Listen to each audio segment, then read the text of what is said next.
Family dinners were never simple in my house. The clinking of plates, the smell of food, the polite smiles, it all looked normal on the surface. But under that calmness, there was always a storm waiting to rise.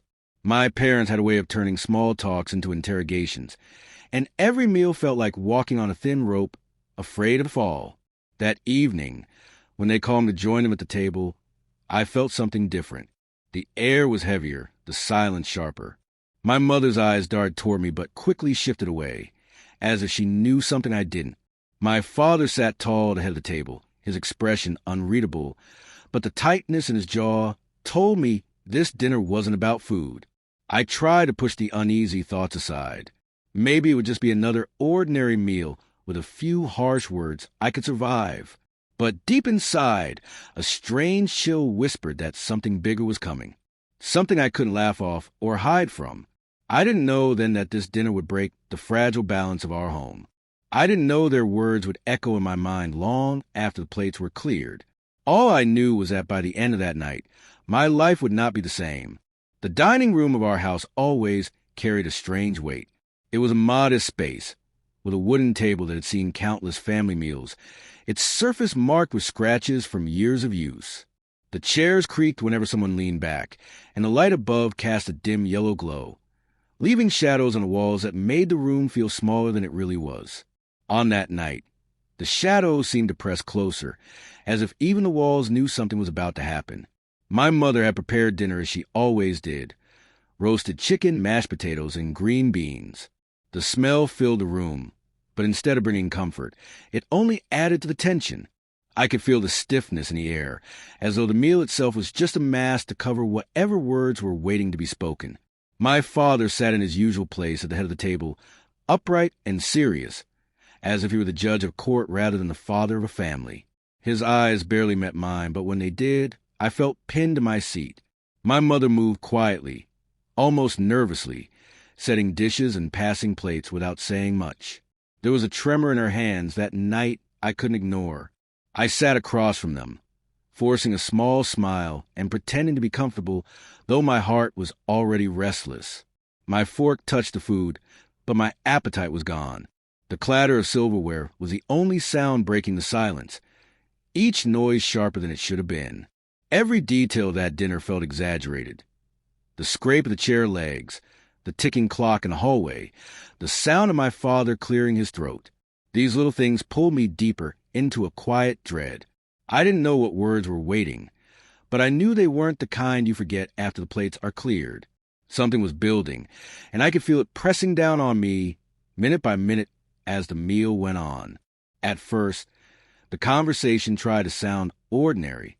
My mother asked if work had been busy, her voice polite but flat, as if the question was rehearsed. I gave short answers, hoping we could all get to the meal without any sparks. For a moment, I almost believed we could, but then my father cleared his throat and the air shifted. He asked about my plans, not in a curious, caring way, but with that sharp tone I had heard many times before. "So, what exactly are you doing with your life now?" His words hung heavy, more like an accusation than a question. I tried to explain about my job, how I was managing to stay afloat, but the more I spoke, the tighter his lips pressed together. My mother jumped in with her own comments, not loud but cutting. She mentioned how other relatives were doing better, moving faster, achieving more. Her comparisons stung like little daggers. Each one reminded me that in their eyes, I was never enough. I forced a smile, tried to stay calm, but my chest tightened with every remark. The conversation spiraled from small critiques to harsher attacks. My father leaned forward, his voice rising, pointing out my failures, the mistakes I had made, the ways I had disappointed them. My mother didn't stop him. She just nodded, adding her quiet approval with each word he spoke. I tried to defend myself, my voice trembling between anger and desperation. "I'm doing my best. I'm not perfect, but I'm trying," I said. But to them, it wasn't enough. The clinking of forks against plates grew louder, my pulse racing as if the room itself was closing in on me. What had started as dinner was now turning into a trial, and I was the only one on the stand. My father's voice cut through the room like a blade. "Enough!" he shouted, his fist slamming against the table so hard that the dishes rattled. The sudden force made me flinch, and for a moment, silence fell over the room. Even the ticking clock in the hallway seemed to stop. My mother froze with her fork halfway to her lips, her eyes darting toward him but quickly lowering. Then he leaned forward, his face red with anger, and pointed at me. "You're out in 48 hours, he declared, each word sharp and final. 2 days. That's all the time you have. After that, I don't want to see you under this roof again." The words echoed in my ears, heavy and unreal. My heart dropped, and for a few seconds I couldn't breathe. It felt as though the ground beneath me had vanished, leaving me suspended in a dark void. I looked at my mother, hoping for some kind of protest, some hint of comfort, but she stayed silent, her gaze fixed on her plate, her hands gripping the fork, so tightly her knuckles turned white. I wanted to scream, to argue, to beg them to reconsider. Instead, all I managed was a shaky whisper. "You can't be serious." My father's cold stare told me he was. He didn't waver, didn't blink. The decision was final. The food in front of me turned tasteless, the room too small to contain the storm of emotions inside me. Anger burned hot in my chest, but beneath it, there was a deeper wound, the raw sting of betrayal. My own parents, the people who were supposed to protect me, had just exiled me from my own home. The silence that followed was suffocating.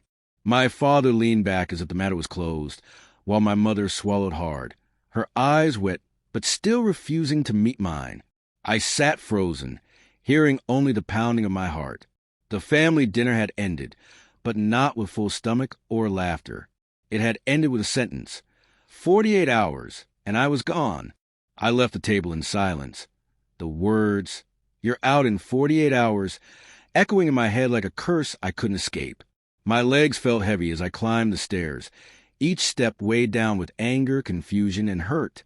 By the time I reached my room, the emotions crashed over me all at once.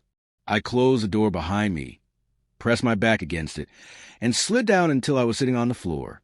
My chest ached as if something inside had been torn apart. For years, I had endured their criticism, their endless comparisons, their disappointment. But even then, some small part of me had believed they cared, that deep down they wanted the best for me. Now, that fragile hope shattered. My parents had spoken clearly. I was no longer welcome in the place I call home all my life. I tried to steady my breathing, but my mind wouldn't stop racing. Where would I go? What would I do? I didn't have a plan, only a growing sense of betrayal. My eyes burned with unshed tears, and I hated myself for still wanting their approval even after what they had done. As I sat in the quiet of my room, flashes of the past came back.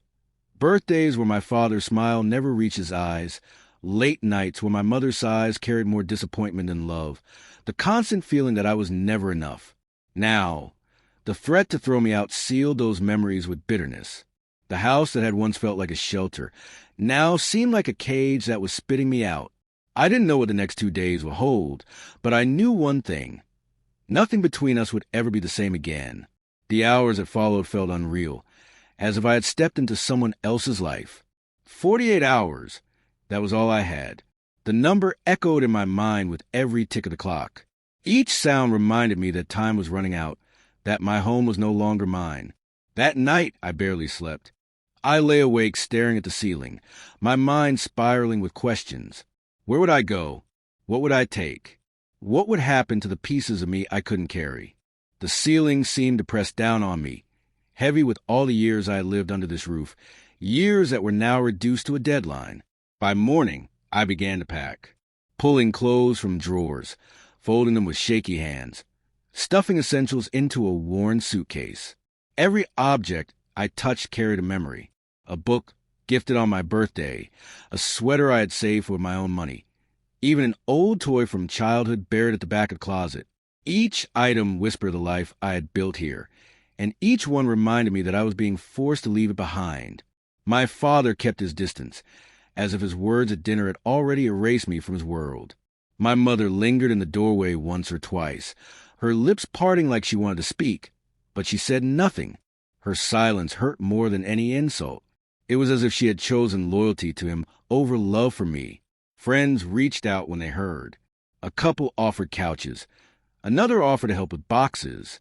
Their kindness felt like a lifeline, but also like salt in the wound. Why was it easier for strangers to care than my own parents? The second night was the hardest. My suitcase sat by the door ready, like an unwelcome reminder.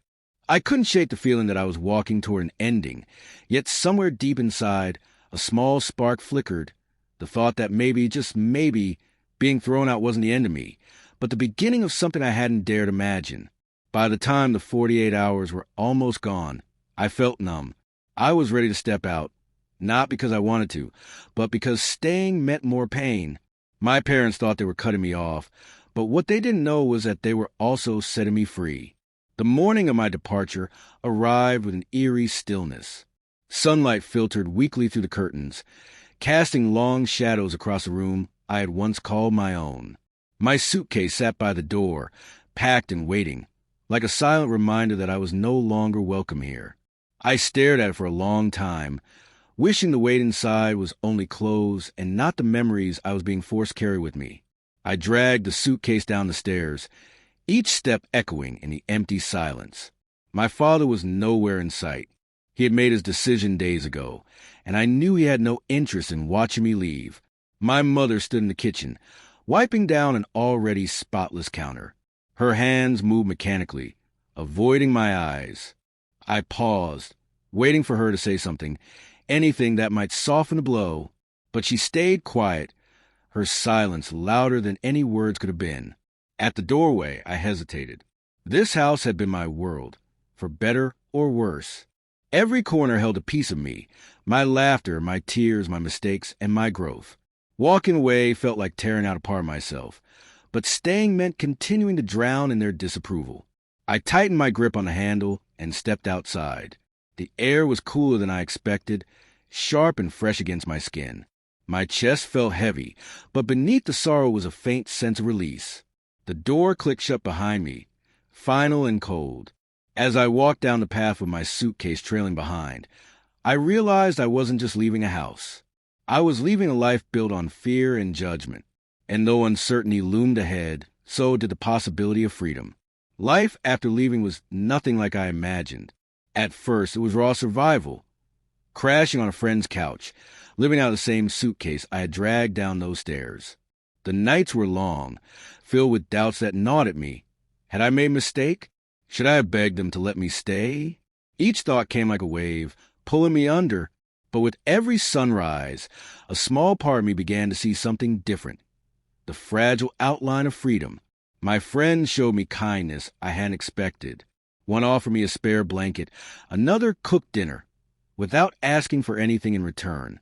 Their gestures were simple, yet they carried more warmth than all the dinners I had ever shared at my parents' table.